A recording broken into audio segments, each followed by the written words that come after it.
ঈদুল আজহায় মুক্তির জন্য নির্মিত হচ্ছে বিগ বাজেট সিনেমা তাণ্ডব। রায়হান রাফি পরিচালিত এই সিনেমার শুটিং চলছে পুরো দমে।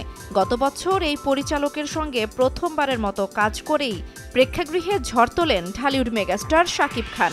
তার কিছুদিন পরেই জানা গেল শাকিবকে নিয়ে রাফির নতুন পরিকল্পনা তাণ্ডবের কথা। এরপর থেকেই বাড়তে থাকে দর্শক আগ্রহ, চলতে থাকে শাকিবের বিপরীতে কে তাই নিয়ে জল্পনা। বিভিন্ন সময় বিভিন্ন নাম জড়াতে থাকে খান সাহেবের সঙ্গে। তবে সকল জল্পনা উড়িয়ে দিল সম্প্রতি শুটিংয়ের ফাঁস হওয়া দৃশ্য। সেখানে নায়িকা হিসেবে দেখা গেল ছোট পর্দার জনপ্রিয় অভিনেত্রী সাবিলা নূরকে। তাণ্ডবের শুটিং এবং শাকিবের পাশে সাবিলাকে দেখে একদিকে যেমন উচ্ছ্বসিত ভক্ত দর্শকেরা, তেমনি সৃষ্টি হয়েছে নানা সমালোচনা।